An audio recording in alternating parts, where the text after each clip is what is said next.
The crystalline spires of Zephyria Prime gleamed under the light of twin suns, their surfaces reflecting the morning banners that hung from every structure. Empress Valeth stood on the highest balcony of the imperial palace, her 4 arms folded across her chest as she gazed out at her grieving empire. The war was over, but the cost had been devastating. 6 months had passed since the humans surrendered, yet the pain of losing her sister Nerissa remained as sharp as the day she received the news.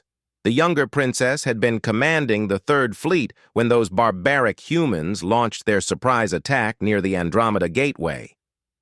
According to the reports, Princess Nerissa's flagship had been destroyed in the opening moments of what the humans called Operation Starfall.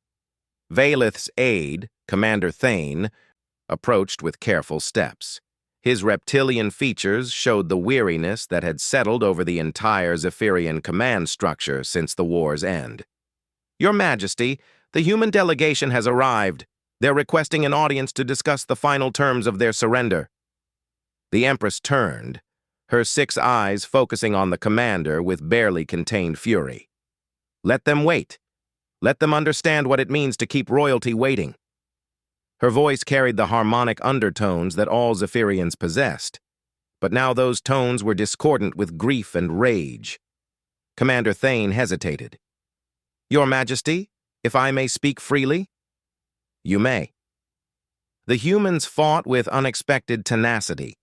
Our initial intelligence suggested they were a primitive species, barely capable of interstellar travel.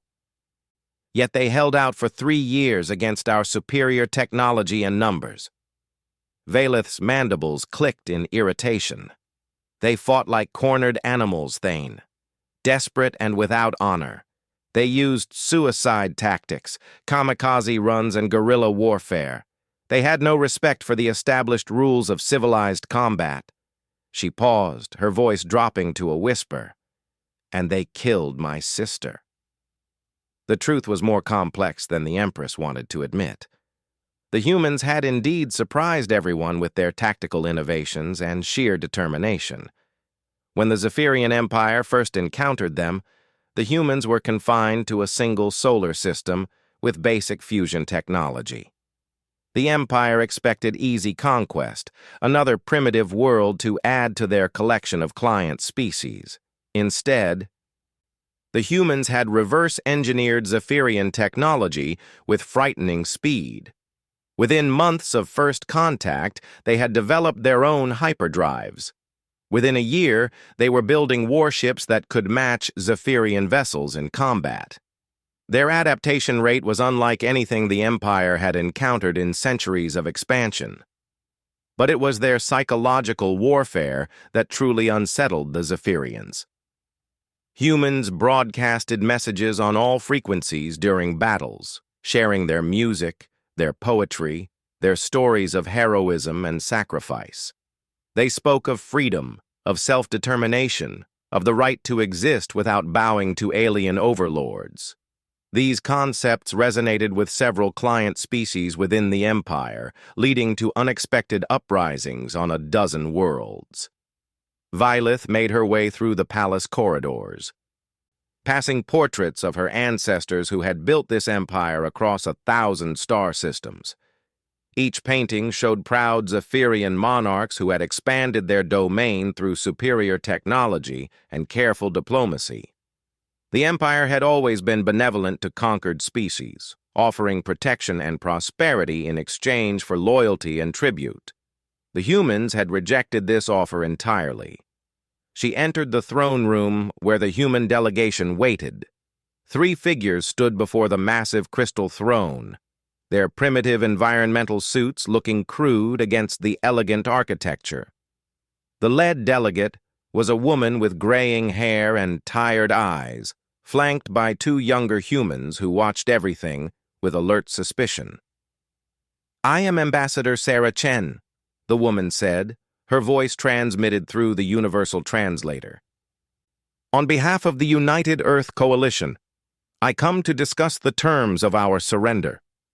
Valeth settled onto her throne, the crystal resonating with her emotional state and casting shifting patterns of blue and purple light across the chamber. You speak of surrender, yet your fleets continue to patrol your system borders. Your shipyards continue to produce vessels of war. Ambassador Chen's expression remained neutral. The armistice agreement allows us to maintain defensive capabilities within our home system. We've withdrawn all forces from contested territories as agreed. Withdrawn, Valeth repeated, her harmonics sharp with sarcasm. Yes, you withdrew. After 3 years of bloodshed, after costing my empire thousands of ships and millions of lives. Her voice rose. After murdering my sister. The ambassador's composure cracked slightly. Your Majesty, Princess Nerissa's death was a tragedy of war. We deeply regret the loss of life on both sides of this conflict. Valeth stood abruptly, her full height of 3 meters casting a shadow over the humans. Regret? You regret the calculated assassination of imperial royalty? Your forces targeted her flagship specifically. Our intelligence confirmed this. That's not accurate, Your Majesty. The battle at Andromeda Gateway was chaotic. Multiple ships were engaged. We had no way of identifying which vessel carried the princess. But Valeth was no longer listening. The pain of loss had transformed into something harder, more focused. She had spent months planning this moment. This final humiliation of the species that had dared to resist the Empire and taken her beloved sister in the process. Commander Thane, she called without taking her eyes off the humans. Present the revised surrender terms. Thane stepped forward with a crystalline datapad, his movements reluctant. The Empire demands complete disarmament of all human military forces, transfer of all starship technology to Imperial custody, relocation of the human population to designated colony worlds under direct Imperial supervision. The humans exchanged glances. Ambassador Chen straightened. Those terms violate our original agreement. The armistice specifically guaranteed human autonomy within our home system. The armistice was negotiated before we fully understood the extent of your crimes, Valeth replied coldly. Before we catalogued the true cost of your resistance. The Empire has been generous in allowing your species to survive at all. The younger human delegate, a man with cybernetic implants along his jaw, stepped forward. Your Majesty, with respect, our resistance was legitimate defense against an unprovoked invasion. Earth never threatened the Zephyrian Empire. We were attacked without warning or justification. Valeth's 6 eyes focused on him with predatory intensity. Justification. We offered your species membership in the greatest civilization the galaxy has ever known. We offered protection, technology, prosperity. You responded with violence and treachery. We responded with independence, Ambassador Chen interjected. Humans have never accepted domination, regardless of the benefits offered. It's not in our nature. The Empress laughed, a sound like breaking glass. Your nature.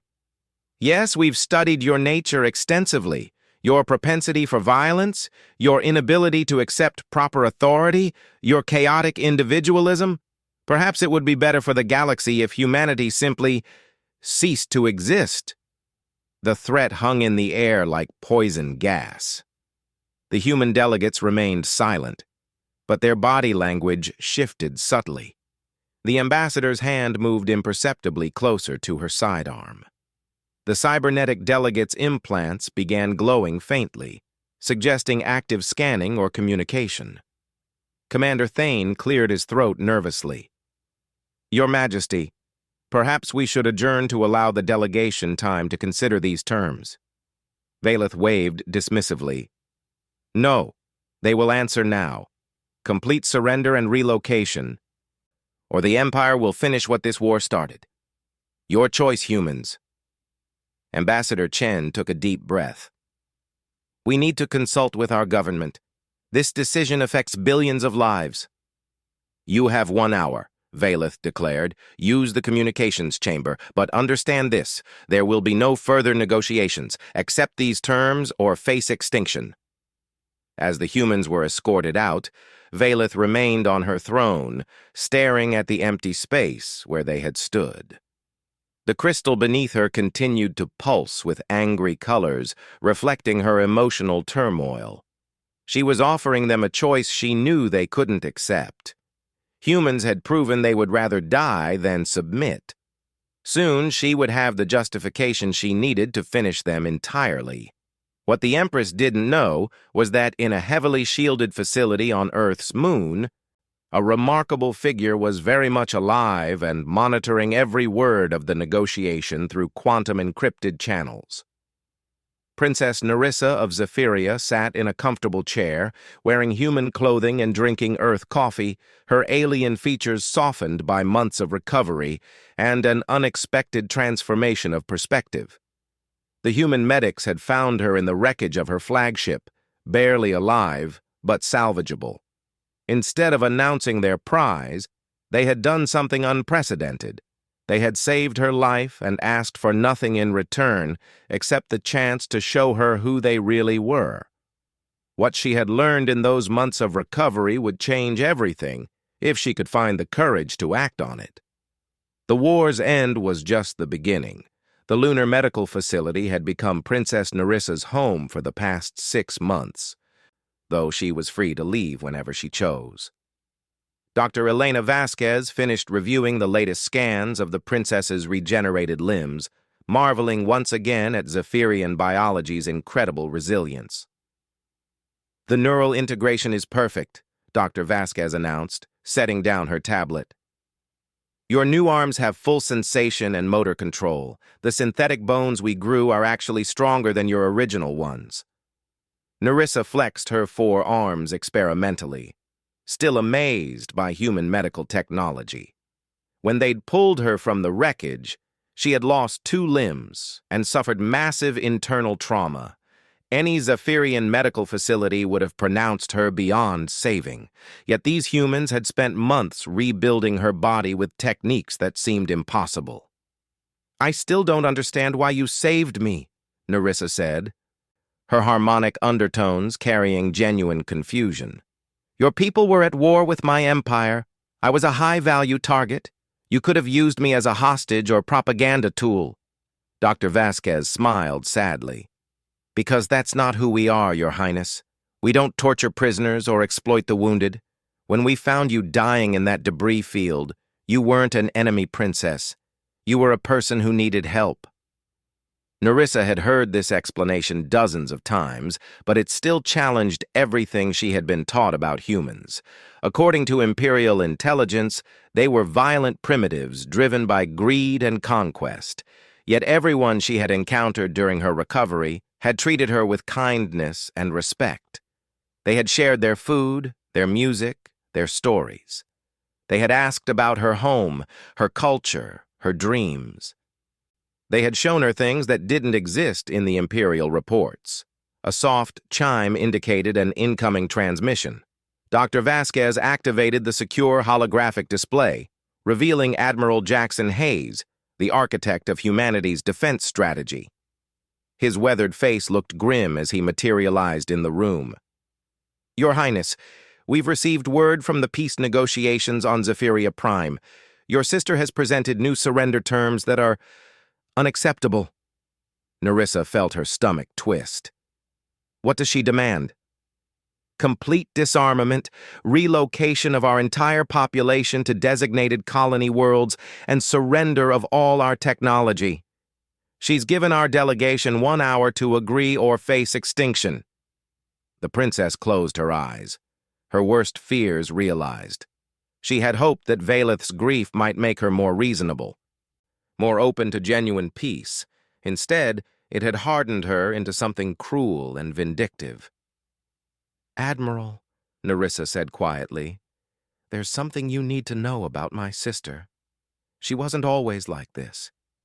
Before the war, Valeth was considered one of the most progressive voices in the Imperial court. She advocated for client species rights and peaceful expansion. Dr. Vasquez leaned forward. What changed her? My supposed death. Nerissa's harmonics carried deep regret. Valeth and I were very close. We spent our childhood exploring ancient ruins together, dreaming of ways to make the Empire better. She saw me as her moral compass, her conscience. When she believes I'm dead, especially killed by humans, that part of her died too. Admiral Hayes rubbed his chin thoughtfully. Would revealing that you're alive change her position? I believe so. But there are complications. If I simply appear at the negotiations, Valeth will assume I was brainwashed or coerced. She'll see my survival as another human deception. The room fell silent as they contemplated the impossible situation. Outside the medical facility's windows, Earth hung like a blue jewel against the stars. Nerissa had spent hours watching that view, understanding for the first time why humans fought so desperately to protect their world. It wasn't just their planet they were defending. It was their entire way of life, their freedom to choose their own destiny. There might be another way, Nerissa said slowly. But it would require me to do something that no member of the Imperial family has ever done before. Admiral Hayes and Dr. Vasquez exchanged glances. What are you thinking? The Admiral asked. I need to address both the negotiations and the Imperial Senate simultaneously, a public revelation that will force Valeth to confront not just my survival, but the truth about what this war has really been about. Dr. Vasquez looked concerned. That sounds incredibly dangerous. What if your sister refuses to believe you? What if she claims you're an imposter? Nerissa stood and walked to the window, her reflection overlaying the image of Earth below. Then I'll have to prove to her, and to the entire Empire, that I've learned something during my time here that changed everything I thought I knew about humans. Over the next several hours, Nerissa worked with a team of human technicians to prepare a quantum-encrypted transmission that would reach both the negotiations on Zephyria Prime and the Imperial Senate on the capital world. The technical challenges were immense, penetrating Imperial security without triggering defensive systems, ensuring the signal couldn't be dismissed as a fake, and timing the broadcast for maximum impact. As they worked, Nerissa shared more of her story. She told them about growing up in the palace, about her education in Imperial history and military strategy. She explained how Zephyrian society had evolved from a feudal system into a sprawling galactic civilization that believed genuinely in its own benevolence. The Empire sees itself as bringing order and prosperity to chaos, she explained while calibrating the transmission equipment. Every species we've encountered has eventually joined willingly because the benefits are obvious.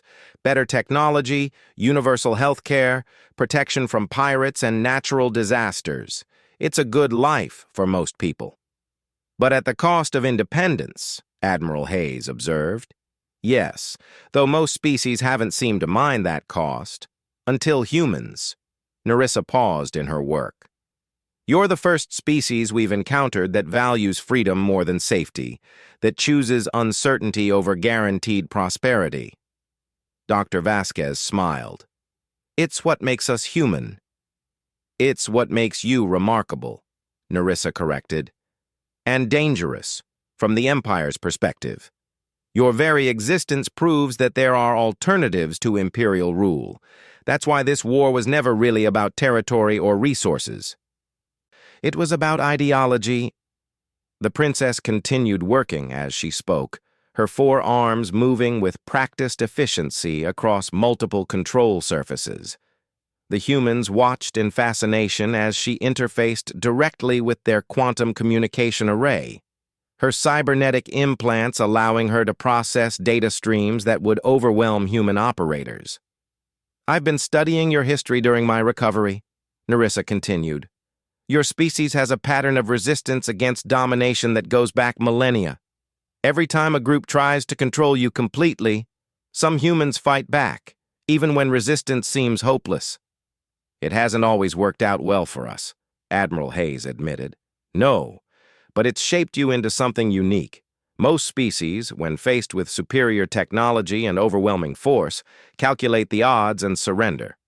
You calculate the odds and fight anyway because the alternative is unacceptable. As the transmission array came online, Nerissa felt a mixture of excitement and terror. What she was about to do would change everything. Not just for the current crisis, but for her entire life. She would never again be simply a Zephyrian princess. She would become something new, a bridge between two incompatible civilizations. "The signal is ready," she announced. "Once I begin broadcasting, there's no going back. The Empire will either accept a new paradigm or, Dr. Vasquez prompted, or they'll declare me a traitor and try to destroy both our civilizations." Nerissa straightened, her 6 eyes reflecting the glow of the transmission controls. "But staying silent while my sister commits genocide in my name is not an option." Admiral Hayes nodded grimly. "We'll be monitoring Imperial fleet movements. If this goes badly, we'll have some warning before they arrive." Nerissa activated the transmission, feeling the familiar tingle of quantum entanglement as her signal began its instantaneous journey across the galaxy.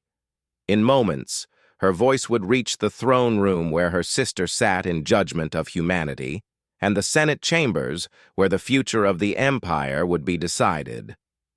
"Citizens of the Zephyrian Empire," she began, her harmonics carefully modulated to convey authority and sincerity.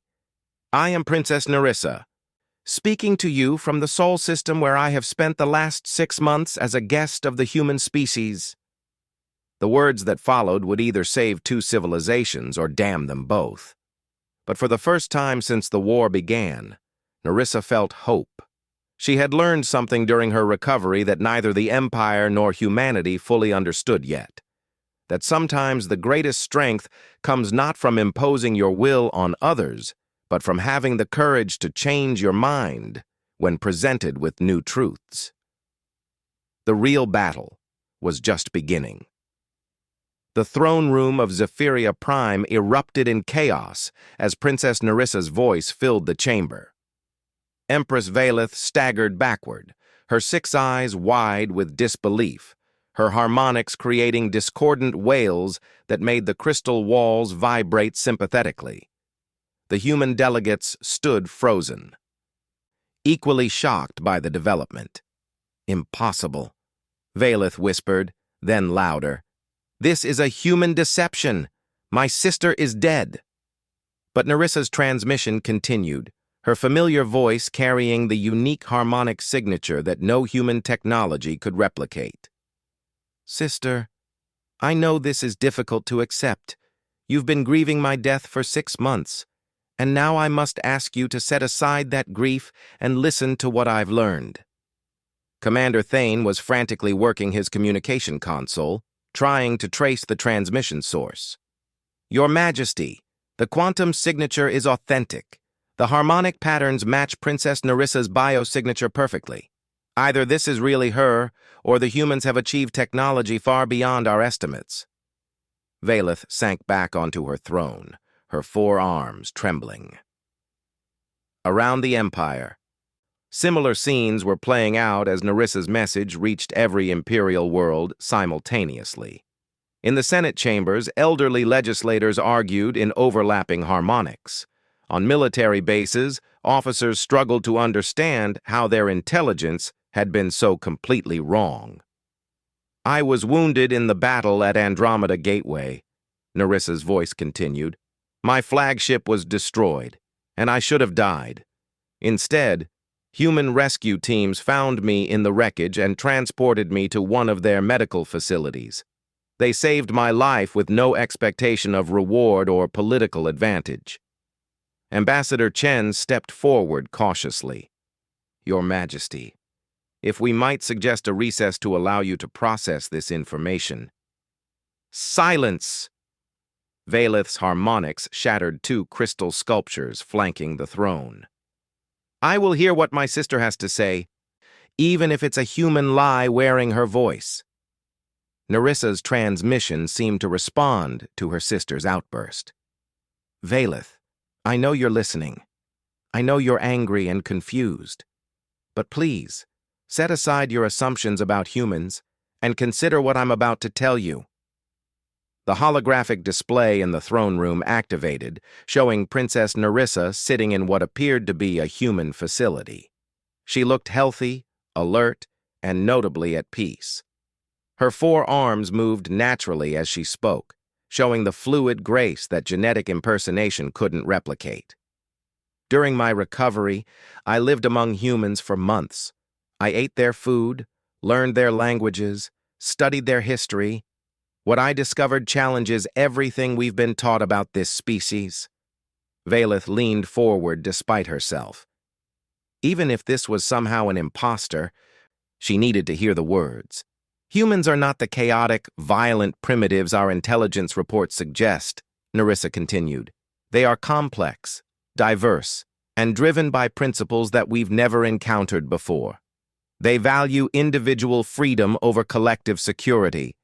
They choose uncertainty over guaranteed safety. They would rather die fighting than live in submission. Around the throne room, Imperial officials exchanged uncertain glances. These concepts were alien to Zephyrian thinking, where social harmony and collective prosperity had always taken precedence over individual desires. But more importantly, Nerissa said, her harmonics shifting to convey deep emotion, they showed me kindness without expectation of return. They shared their culture not to convert me, but simply because they wanted me to understand them. They rebuilt my body with their advanced medical technology and asked for nothing in exchange. Valeth felt something cold forming in her stomach. What are you saying, sister? As if hearing her, Nerissa's expression grew more serious.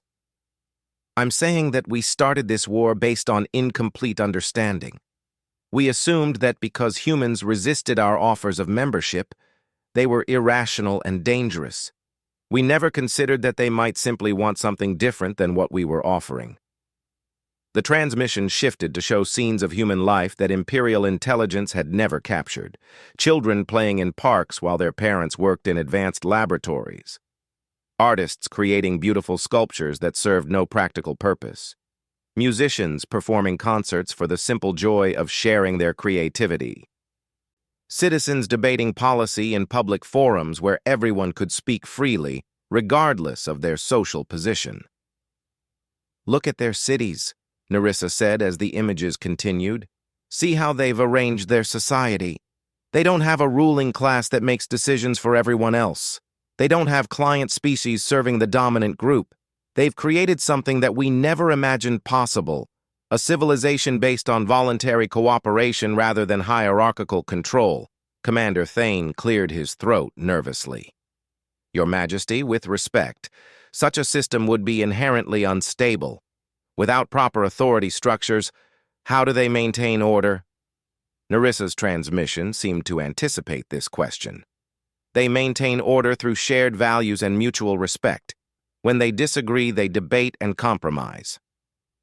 When they face external threats, they unite voluntarily because they believe their way of life is worth defending. The holographic display showed scenes from the war itself. Human pilots sacrificing themselves to save civilian transports, ground troops sharing their rations with wounded enemies, engineers working around the clock to repair damaged hospitals. These were not the actions of a violent primitive species. Valeth felt her certainties crumbling like ancient stone. But they killed so many of our people. They used terrorist tactics, suicide attacks. They used asymmetric warfare because they had no choice, Nerissa replied. We brought overwhelming force against them, threatening to destroy everything they valued. They fought with desperation because the alternative was extinction or slavery. How is that different from any species defending its children? The Empress stood slowly, her movements uncertain. Around her, the Imperial court watched in silence, waiting to see how she would respond to this impossible situation. The human delegates remained motionless, understanding that they were witnessing a pivotal moment that would determine the fate of both civilizations. "Sister," Valeth said, her voice barely audible, "if what you say is true, if the humans saved your life and treated you with kindness, then we have made a terrible mistake." "Not just a mistake," Nerissa said gently. "We've revealed something about ourselves that we never wanted to acknowledge. We claim to be benevolent, to offer prosperity and protection to younger species. But when a species rejects our offer, we respond with violence. We become exactly the kind of conquerors we claim to oppose." The truth of those words hit the throne room like a physical blow. For centuries, the Zephyrian Empire had prided itself on being different from the ancient militaristic civilizations that had once dominated the galaxy.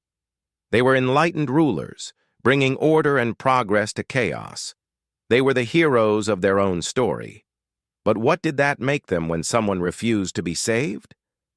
"The war is over," Nerissa continued. "Both our species have paid a terrible price for our misunderstanding. But we have an opportunity now to do something unprecedented in galactic history. We can choose cooperation over domination, friendship over vassalage, partnership over conquest." Valeth looked at the human delegates with new eyes. Ambassador Chen stood straight and alert, but her expression was hopeful rather than defiant. The cybernetic delegate had tears in his eyes, his implants glowing with suppressed emotion. These were not the faces of defeated enemies, but of people desperate for peace. "What are you proposing, sister?" Valeth asked. "I'm proposing that we end this war not with human surrender, but with mutual recognition. Let Earth remain independent while opening diplomatic relations with the Empire. Let humans explore their own path while sharing what they've learned with us. Let both our civilizations grow stronger through voluntary cooperation." The throne room remained silent for long moments. Such a proposal was unprecedented in Imperial history. No species had ever been offered independence after military conflict. The very concept challenged fundamental assumptions about how galactic civilization should be organized. But as Valeth looked at her sister's image, she saw something that gave her hope. Nerissa looked truly happy for the first time in years. Her harmonics carried the peaceful resonance of someone who had found a deeper truth. "Very well," the Empress said finally. "If my sister vouches for human sincerity, then perhaps it's time the Empire learned something new." She turned to Ambassador Chen with a formal bow that shocked every Zephyrian in the chamber. "Ambassador, on behalf of the Zephyrian Empire, I apologize for my hasty words. Perhaps we could discuss new terms, not for surrender but for partnership." Chen bowed in return, her relief obvious. "Your Majesty, the United Earth Coalition would be honored to establish formal diplomatic relations with the Empire." As the transmission ended and negotiations began anew, Princess Nerissa sat back in her chair on Luna Base, watching Earth turn slowly against the stars. Dr. Vasquez and Admiral Hayes flanked her, all three understanding that they had just witnessed history. "Do you think it will work?" Dr. Vasquez asked. "Can two such different civilizations really coexist?" Nerissa smiled, her harmonics carrying a note of quiet confidence. "I think that's the most human question you could ask, hoping for the impossible and being willing to work toward it anyway. And yes, Doctor, I believe it will work, because I've learned something during my time here that the Empire never understood." "What's that?" Admiral Hayes prompted. "The strongest civilizations aren't built on dominance or submission. They're built on the courage to change your mind when you encounter something better than what you had before." She stood and moved to the window, placing one hand against the cool surface. "Humans showed me that strength comes not from imposing your will on others, but from having the wisdom to recognize when others have something valuable to teach you." Below them, Earth continued its ancient rotation, a blue-green symbol of hope and stubborn independence. Above them, Stars that had once been the lights of enemy fleets now shone as beacons of possibility. The war was truly over, not because one side had defeated the other, but because both sides had chosen to become something greater than they had been before. In the months that followed, Princess Nerissa would become the first imperial ambassador to Earth, spending her time helping both civilizations understand each other. The human principles of voluntary cooperation and individual freedom would gradually influence imperial policy, leading to greater autonomy for client species and more democratic representation in the Senate. Meanwhile, human scientists working with imperial researchers would make breakthrough discoveries in medicine, physics, and interstellar travel. Earth would become not a vassal of the Empire, but its first true partner, a civilization strong enough to maintain its independence, while generous enough to share its unique perspectives. The war had ended not with conquest, but with the most human outcome of all, the impossible becoming inevitable through the simple courage to believe that a better future was worth fighting for.